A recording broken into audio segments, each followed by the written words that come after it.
Hi hello ಎಲ್ಲರಿಗೂ ನಮಸ್ತೆ. ನಾನು ಶ್ವೇತಾ. ಇವತ್ತಿನ ವಿಡಿಯೋದಲ್ಲಿ ತೋರಿಸ್ತಿರೋ ರೆಸಿಪಿ ಬಂದ್ಬಿಟ್ಟು ಚಟ್ನಿ ಪುಡಿ ಅಥವಾ ಚಟ್ನಿ. ಇದನ್ನು ನೀವು ಚಪಾತಿ ಜೊತೆ, ದೋಸೆ ಜೊತೆ ಅಥವಾ ಇಡ್ಲಿ ಜೊತೆ ಕೂಡ ನೀವು ತಿನ್ಬೋದು. ಬಟ್ ತುಂಬಾ ಕಾಂಬಿನೇಷನ್ ಆಗಿ ಸೂಟ್ ಆಗೋದು ಅಂದ್ರೆ ಚಪಾತಿ ಜೊತೆ. ಇದರಲ್ಲಿ ನಾನು ಉಪಯೋಗಿಸ್ತಿರೋ ಇಂಗ್ರೀಡಿಯೆಂಟ್ಸ್ ಬಂದ್ಬಿಟ್ಟು ಕೂದಲಿಗೆ ಮತ್ತೆ ಸ್ಕಿನ್ಗೆ ತುಂಬಾನೇ ಒಳ್ಳೇದು. ಸೊ ಹಾಗೆ ಅಂತೂ ತಿನ್ನಕ್ಕಾಗ್ತಾ ಇದೆ. ಚಟ್ನಿ ಮೂಲಕ ನಾವು ಇದನ್ನ ಸೇವಿಸ್ಬೋದು.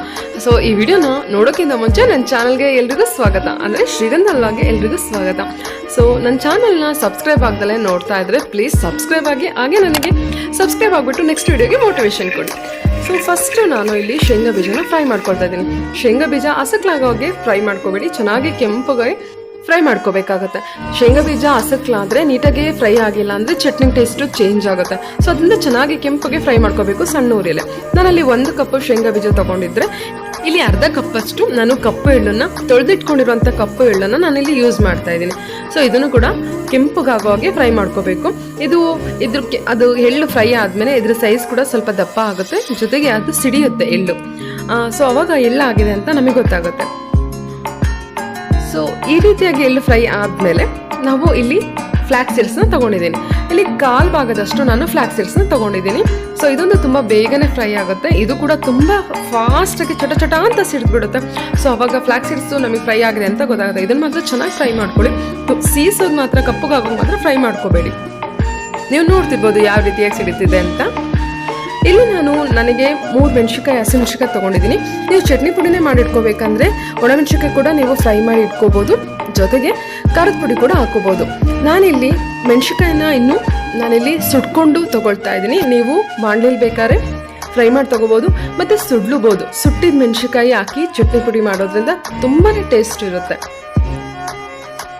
ಸೊ ನೀವು ನೋಡ್ತಿರ್ಬೋದು, ನಾನಿಲ್ಲಿ ಸುಟ್ಕೊಳ್ತಾ ಇದ್ದೀನಿ ಮೆಣಸಿನ್ಕಾಯಿನ. ನಿಮಗೆ ತೋರಿಸೋಕ್ಕೋಸ್ಕರ ಕಡಾಯಲ್ಲಿ ಕೂಡ ನಾನು ಫ್ರೈ ಮಾಡಿ ತೋರಿಸ್ದೆ. ನಾನಿಲ್ಲಿ ಒಂದು ಅರ್ಧ ಕಪ್ಪಷ್ಟು ಕಾಯಿನ ಪೀಸ್ ಮಾಡಿಕೊಂಡು ತೆಳ್ಳಗೆ ಸೀಳ್ಕೊಂಡು ನಾನು ಅದನ್ನು ಕೂಡ ಫ್ರೈ ಮಾಡ್ಕೊಳ್ತಾ ಇದ್ದೀನಿ.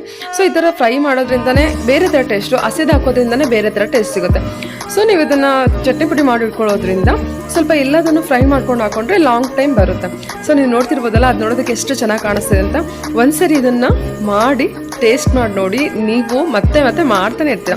ಸೊ ರುಚಿಗೆ ತಕ್ಕಷ್ಟು ಉಪ್ಪು ಕೂಡ ನಾನಿಲ್ಲಿ ಸೇರಿಸ್ಕೊಳ್ತಾ ಇದ್ದೀನಿ. ಜೊತೆಗೆ ಇಲ್ಲಿ ಬೆಳ್ಳುಳ್ಳಿ ತೊಗೊಳ್ತಿದ್ದೀನಿ. ಇದು ನಾಟಿ ಬೆಳ್ಳುಳ್ಳಿ, ಒಂದು 20 ಅಳಕು ಬೆಳ್ಳುಳ್ಳಿನ ನಾನು ತೊಗೊಳ್ತಾ ಇದ್ದೀನಿ. ಈ ನಾಟಿ ಬೆಳ್ಳುಳ್ಳಿ ತುಂಬ ಸಣ್ಣಕ್ಕಿರುತ್ತೆ, ಸೊ ಅದರಿಂದ 20 ಅಳಕು ತೊಗೊಳ್ತಾ ಇದ್ದೀನಿ. ಸೊ ಇದನ್ನು ಮಿಕ್ಸಿ ಹಾಕೊಂಡು ಗ್ರೈಂಡ್ ಆದಮೇಲೆ ಈ ರೀತಿಯಾಗಿ ಕಾಣಿಸ್ತಾ ಇದೆ. ತುಂಬಾ ಚೆನ್ನಾಗಿತ್ತು. ಇದಕ್ಕೆ ನಾನು ಹೇಳಿದಾಗೆ ನೀವು ಖಾರದ ಪುಡಿ ಕೂಡ ಸೇರಿಸ್ಕೋಬೋದು. ಈ ರೀತಿಯಾಗಿ ಹಾಗೆ ನೀವು ತಿಂದು ನೋಡಿ, ತುಂಬಾ ಚೆನ್ನಾಗಿರುತ್ತೆ. ನೆಂಚಿಗೆಗೂ ಕೂಡ ತುಂಬ ಚೆನ್ನಾಗಿರುತ್ತೆ. ಚಪಾತಿ ಜೊತೆ ಹಾಗೆ ಡ್ರೈ ಆಗಿ ಕೂಡ ತಿನ್ನೋದಕ್ಕೂ ಕೂಡ ಚೆನ್ನಾಗಿರುತ್ತೆ. ಸೊ ನೀವು ಇದನ್ನು ಯಾವಾಗ ಬೇಕೋ ಆವಾಗ ಇದನ್ನು ಚಟ್ನಿ ಪುಡಿ ರೆಡಿ ಆಗಿದ್ರೆ ಯಾವಾಗ ಬೇಕೋ ಅದನ್ನು ಮತ್ತೆ ನೀರು ಹಾಕ್ಬಿಟ್ಟು ಮತ್ತೆ ಮಿಕ್ಸಿ ಮಾಡಿಕೊಂಡು ಈ ಚಟ್ನಿ ಪುಡಿನ ನೀವು ರೆಡಿ ಮಾಡ್ಕೋಬೋದು.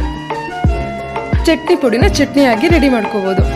ಸೊ ಎಷ್ಟು ಚೆನ್ನಾಗಿ ಕಾಣಿಸ್ತಾ ಇದೆ ಅಲ್ವಾ? ತಿನ್ನೋದಕ್ಕಂತೂ ಫ್ಲಾಕ್ಸ್ ಸೀಡ್ಸ್ ಚಟ್ನಿ ತುಂಬಾ ಚೆನ್ನಾಗಿರುತ್ತೆ. ಯಾವುದೇ ಕಾರಣಕ್ಕೂ ಮಿಸ್ ಮಾಡ್ದಲ್ಲ ಇದನ್ನು ಟ್ರೈ ಮಾಡಿ ಟೇಸ್ಟ್ ಮಾಡಿ. ಈ ರೀತಿಯಾಗಿ ಮಾಡಿ ಚಟ್ನಿನ ಯಾವ ರೀತಿ ಇರುತ್ತೆ ಅಂತ ತಿಳ್ಕೊಳಕ್ಕಾದ್ರೂ ಇದನ್ನು ಟ್ರೈ ಮಾಡಿ ಟೇಸ್ಟ್ ಮಾಡಿ. ಸೊ ವಿಡಿಯೋ ಇಷ್ಟ ಆಯಿತು ಅಂದರೆ ಲೈಕ್ ಮಾಡಿ. Thank you for watching.